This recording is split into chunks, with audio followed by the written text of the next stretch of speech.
Okay, so have you ever, like, wished there was a secret ingredient to, like, making a relationship last? And I'm not talking about, like, the whole, work hard, communicate stuff, but something more, like, fun? Yeah. What if I told you that fun could be laughter? And not just any laughter, Right. like you said, shared laughter. It's more than just like a fleeting moment of amusement. It can actually build the foundation of a really strong relationship. Okay. And researchers are uncovering more and more about like the why behind that all the Yeah. time. So we're talking about more than just like enjoying a good comedy special together. Oh, yeah, exactly. This isn't just about enjoying a laugh. It's about the way that shared humor, especially over years, becomes part of your shared history, like an inside language for navigating the ups and downs of life as a couple. Interesting. And to kickstart this deep dive, we're turning to an unlikely but insightful source actor, Glen Powell. The charming guy from, well, pretty much everything these days. He often talks about his parents' amazingly long marriage, over 40 years and counting, and credits their shared sense of humor as a big reason why. Now you might think, okay, but why should I care about some celebrity's parents? Right. Good point. That's a fair point. But here's where Glenn's story goes beyond like a sweet anecdote and becomes a case study. Okay. See, his parents' style of humor, it isn't just about telling jokes. It's about this playful teasing, a way of being affectionately irreverent with each other, even in public. Yeah. Remember that story about his parents showing up to the screening of his movie Hitman with those hilarious Well, I signs? remember seeing those on social media, and I think he was even in that movie twice, right? It was, twice. And the fact that they were comfortable enough to poke fun at him in front of everyone, that speaks volumes about the kind of security and trust they have in their relationship. It's like their love language is a mix of gentle ribbing and public displays of affection. And this isn't just an isolated incident, right? Right. Research actually backs this up. Wait, so there's actual science behind all this playful teasing? Yeah, I'm intrigued. Tell me more. absolutely. Studies show that couples who report laughing together frequently Yep. tend to have higher levels of relationship satisfaction overall. Interesting. But what's interesting is that it's not just about having fun, though that's important. It's about how that shared laughter actually impacts our brains and bodies. Okay, so how does humor work its magic on our relationships? Let's unpack that. Well, for starters, humor acts as a powerful stress buffer. Okay. Think about it. Life throws curveballs at every couple, right? Yeah. But when you can find a way to laugh together, especially during those stressful times, you're essentially hitting those curveballs back as a team. That's a fantastic analogy. It's like instead of letting stress divide you, shared laughter actually brings you closer together. Right. You're in on the joke, you're on the same team. It's like that shared experience of finding something funny even when things are tough strengthens the bond you have. Exactly. It's about building resilience together, one laugh at a time. So as much as I love a good laugh track, it sounds like we're talking about something much deeper than just surface level amusement. It's the why behind the laughter that matters. But isn't there also a biological element to all of this? I mean, what's actually happening in our brains when we laugh with someone, especially someone we're close to? That's a great question. And you're absolutely right. There's a fascinating physiological component to all of this. When we laugh, our brains release hormones like oxytocin and endorphins. These are often referred to as the feel-good chemicals. Oxytocin in particular plays a crucial role in social bonding and attachment.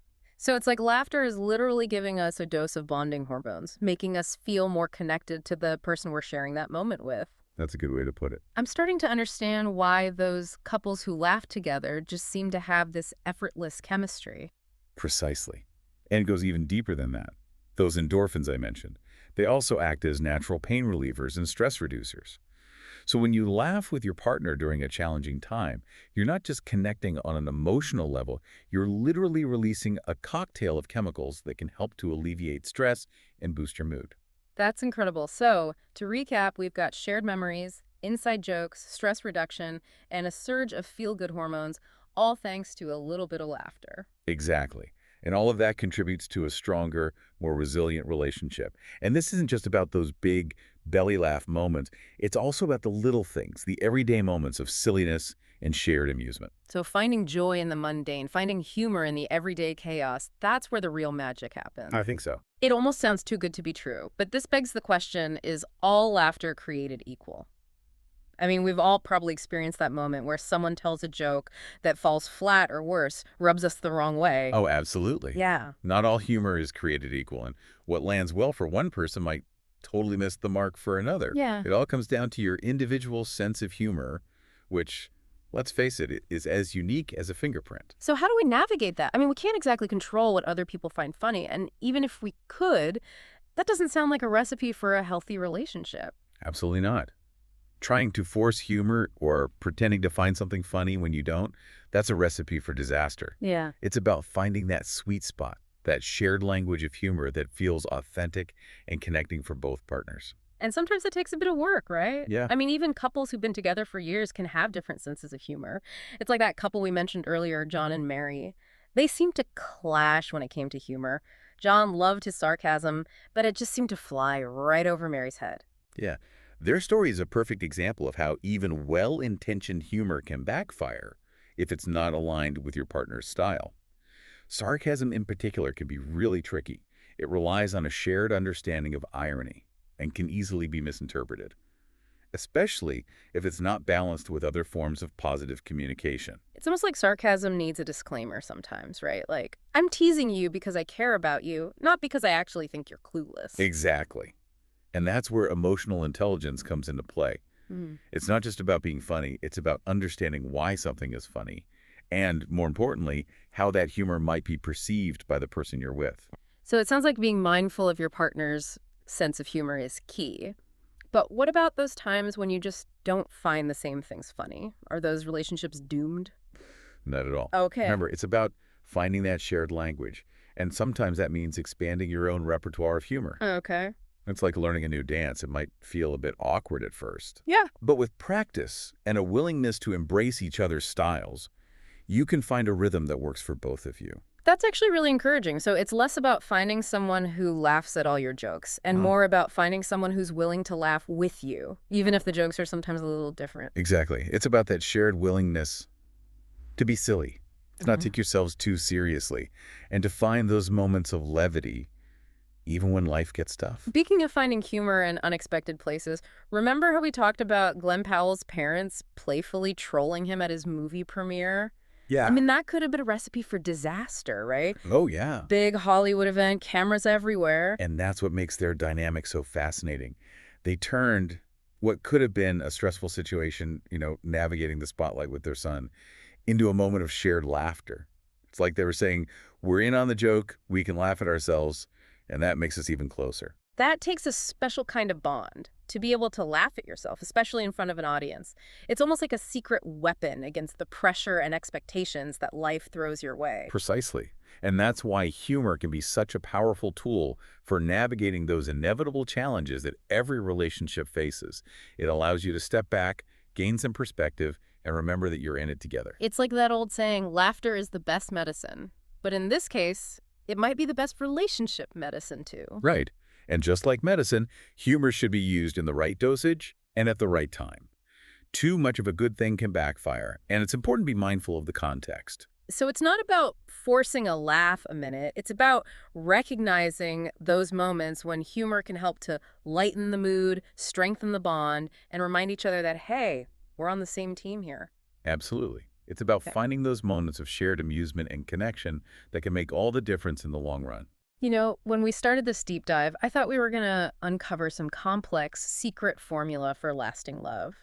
And while it's true that relationships take work and commitment, it's also kind of comforting to realize that something as simple and enjoyable as laughter can play such a significant role. It's easy to get caught up in the serious side of relationships.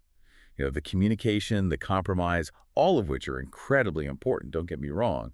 But sometimes the best way to strengthen those bonds is to simply let go, have a good laugh, and remember why you enjoy spending time together in the first place. It's about finding joy in the journey, right? And what better way to do that than with a healthy dose of laughter? Absolutely. But before we all go off signing up for stand-up comedy classes in the name of love, let's talk about how we can actually put these insights into practice. Because as much as I love a good theory, I'm all about actionable advice. What are some practical ways that we can cultivate more humor in our own relationships? So how do we actually become funnier people? I mean, not all of us are natural-born comedians, right? Right. You absolutely don't need to be a stand-up comedian to inject more humor into your relationships. It's not about delivering those perfect punchlines. Yeah. It's about creating a space where laughter comes naturally. Think about it this way. What are some activities you and your partner or friends or family enjoy doing together that already bring out those genuine moments of joy and laughter? That's a great point. Sometimes the pressure to be funny can actually suck the fun right out of a situation. Exactly. So start with what you already know works. Maybe it's watching a specific comedian's stand-up special together, revisiting a hilarious movie you both love, or even just sharing silly memes you found online. It's about tapping into those shared points of reference that already make you laugh. Like creating a shared library of humor, Yeah. one inside joke or silly memory at a time. Oh, And the more you add to it, the richer those moments of connection become. precisely. And don't underestimate the power of simply being present and playful in everyday moments. Instead of scrolling through your phones during dinner, share a funny anecdote about your day or try to find the humor in a mundane situation. It's about shifting your perspective and looking for those little opportunities to laugh together, even when life feels serious. It's like choosing to see the glass half full, but in this case, the glass is overflowing with laughter. I like that. And, going back to Glen Powell and his family, one thing that always struck me about their dynamic was how their humor seemed to bridge the generational gap. It wasn't just about dad jokes or trying to be cool. It was like they genuinely enjoyed each other's company and found ways to connect through humor despite their age difference. Yeah, you've touched on something really important, which is that humor can be a powerful tool for building connection across generations.